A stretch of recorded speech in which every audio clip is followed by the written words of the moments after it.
আসসালামু আলাইকুম ভিউয়ার্স, শুভ সকাল। আশা করি সবাই ভালো আছেন। আলহামদুলিল্লাহ আমি ভালো আছি। আমার BirdsEye চ্যানেলে আপনাদের সবাইকে স্বাগতম।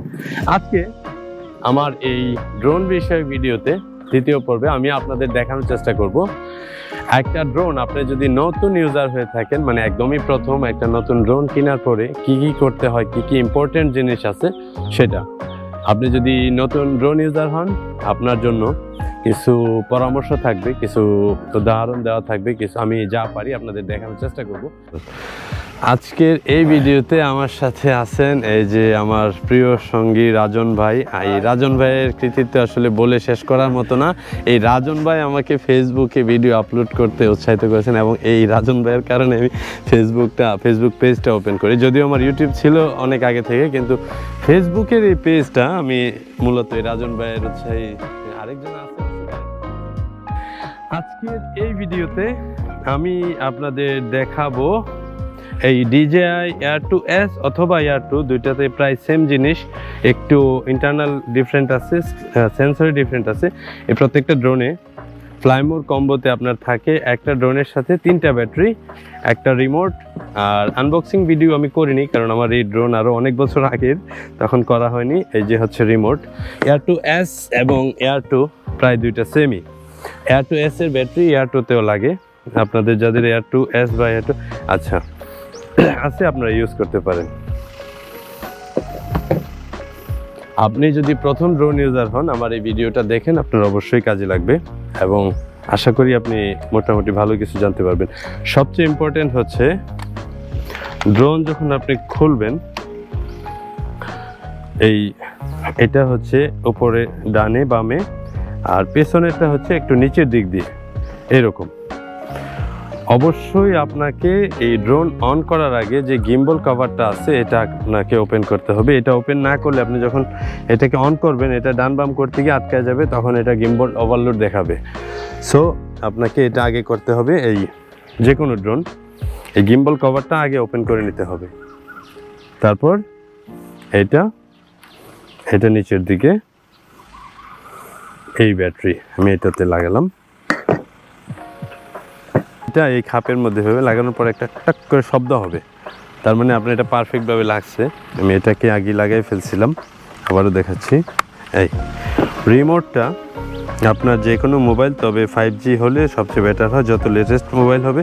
আরেকটা ব্যাপার আপনাকে বলে রাখি, আপনার যে মোবাইলটা আপনি ড্রোনে ইউজ করবেন, চেষ্টা করবেন যে একটা এক্সট্রা সেপারেট মোবাইল যাতে হয়, কারণ এটা যখন আপনি লাগাবেন ফ্লাই করার সময় যদি আপনার মোবাইলে কল আসে তাহলে এটা ডিসকানেক্ট হয়ে যাবে। আপনি যদি ঢাকার মতন ঘনবসতিপূর্ণ এলাকায় থাকেন, সেই ক্ষেত্রে আপনার ড্রোনটা মানে কন্ট্রোল হারানোর একটা ভয় থাকে। সো আমি আপনাদের রিকমেন্ড করব, যদি আপনি নতুন ইউজার হন, চেষ্টা করবেন এমন একটা মোবাইল ইউজ করতে যেটাতে কোনো ফোন আসার সম্ভাবনা নাই। আর ড্রোনের মোবাইলে নেটওয়ার্ক থাকা জরুরি না, কোনো মোবাইল কোনো সিম কার্ড ছাড়াও নেটওয়ার্ক পাওয়া যায়, এটা GPS কানেক্টেড। সো আপনি এইভাবেই চেষ্টা করবেন। সবচেয়ে আগে আচ্ছা আমি একটা ড্রোন রেখে দেই, তারপর আমি এটা নিয়ে আসছি দুইটার পার্থক্য দেখানোর জন্য। তারপর আপনাদের দেখাবো যে Air 2 এবং Air 2S এর কী পার্থক্য আছে।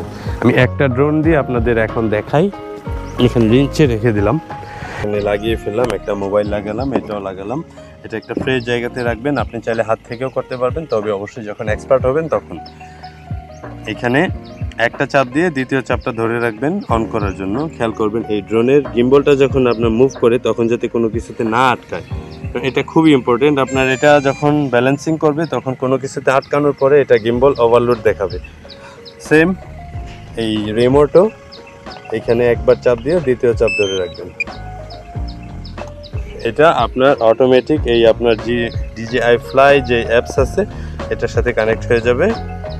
তারপর আপনার এটা অটোমেটিকই খুলে আসবে। আপনি যদি প্রথম ইউজার হন তাহলে অবশ্যই এখানে ফার্মওয়্যার আপডেট করতে হবে এবং যা যা আপডেট আছে সবগুলো আপডেট করে নেবেন। এখানে অবশ্য আপনার অ্যাপস ওপেন করলে আপনাকে দেখাবে আপনার আপডেট করতে হবে কিনা, সেটা করে নেবেন।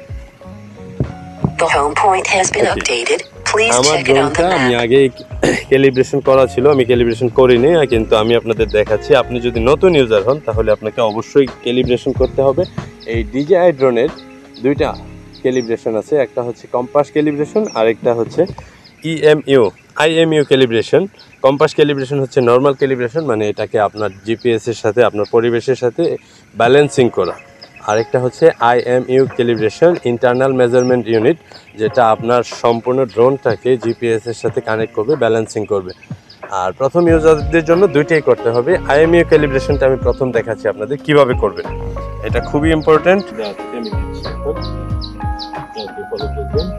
স্টার্ট যেভাবে অ্যাপসটাতে আপনাকে দেখাচ্ছে সেম ভাবে আপনি শুধু ওই কমান্ডগুলো ফলো করবেন। ওকে, এবার এইভাবে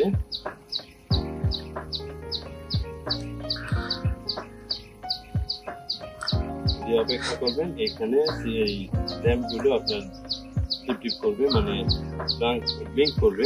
তারপরে এভাবে দেখাচ্ছি বলতে আপনার এখানে অ্যাপসে যা দেখাবে সেম আপনি ফলো করবেন, এবং এটা খুবই জরুরি, বিশেষ করে নতুন ড্রোনের ক্ষেত্রে। আর আপনি যদি এক দেশ থেকে আরেক দেশে যান, অথবা আপনি ড্রোন যদি কোনো কারণে ক্র্যাশ করে, অবশ্যই আপনাকে IMU ক্যালিব্রেশন করতেই হবে। সেক্ষেত্রে আপনি ক্যালিব্রেশন না করে ফ্লাই করলে আপনি ড্রোন ফ্লাই করতে পারবেন, তবে আপনার মানে কানেকশন ডিসকানেক্ট হওয়ার সম্ভাবনা আছে এবং বড় ধরনের ক্র্যাশের সম্ভাবনা আছে।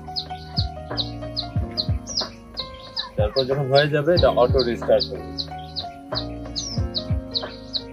যেভাবে আপনার এই অ্যাপসের মধ্যে কমেন্ট দিবে, আপনি জাস্ট ফলো করবেন। তারপর এখানে লেখা আসবে এয়ারক্রাফট সাকসেসফুলি ক্যালিব্রেটেড, আপনি শুধু এটা ফলো করবেন, এবং এটা খুব ইম্পর্টেন্ট। আর IMU ক্যালিব্রেশন আপনাকে একবার করলে, আপনি যদি ক্যালিব্রেশন আর অ্যাক্সিডেন্ট না করেন, মানে ক্র্যাশ না করেন, তাহলে ক্যালিব্রেশন হয়ে গেল IMU ক্যালিব্রেশন। আমি বাকিগুলো আবার দিয়ে দিচ্ছি। এবার আপনাদের দেখাই কম্পাস ক্যালিব্রেশন। এটা প্রায় সময় করতে হয় যখন মনে করবেন আপনার ড্রোন অ্যাবনর্মাল আচরণ করতেছে বা অল্প দূরত্ব যাওয়ার পর এটা ডিসকানেক্ট হয়ে যাচ্ছে, তখন আপনি এই কম্পাস ক্যালিব্রেশনটা করে নেবেন। এটা আপনার সবসময় করতে হয় না, তবে আপনি যতবারই করেন আপনার জন্যই বেটার। ওকে, এই স্টার্ট করে প্রথমে এইভাবে 360 ডিগ্রি 360 ডিগ্রি আপনি টার্ন করবেন। করার পর এখানে দেখবেন যে এটা নিজে নিজে আবার চেঞ্জ হয়ে গেছে। তারপর হরিজেন্টালি আপনার আরেকবার এটাকে 360 ডিগ্রি অ্যাঙ্গেল করে টার্ন করবেন। করার পর আপনার এখানে সাকসেসফুল লেখা আসছে, মানে আমার ক্যালিব্রেশন সাকসেসফুল হয়ে গেছে। এইবার আপনি ফ্লাই করার জন্য 100% প্রস্তুত এবং নিরাপদ।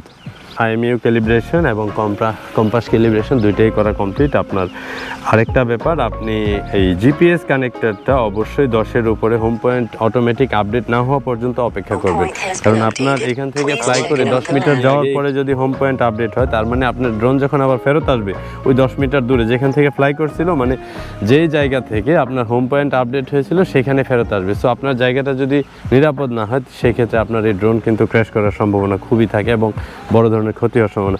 এই ড্রোনটা খুবই ছোট একটা জিনিস, কিন্তু এটা যারা কিনে বা যারা অ্যাপ্লাই করে তারা জানে যে এটা কত দাম, আর এটা আসলে সবার খুব শখের জিনিস। সো একটু কেয়ারফুললি। হ্যাঁ,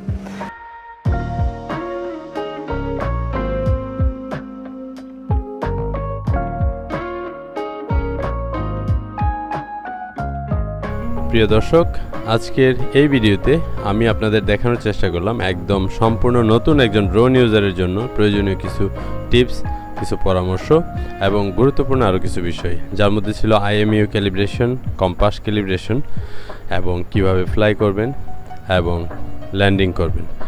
ইনশাআল্লাহ পরবর্তীতে আরও কিছু গুরুত্বপূর্ণ টিপস নিয়ে আপনাদের সামনে হাজির হব। আজকের এই ভিডিওটা আমি এখানে শেষ করছি। এই পর্যন্ত ভালো থাকবেন সবাই, দোয়া করবেন আমার জন্য। আল্লাহ হাফেজ।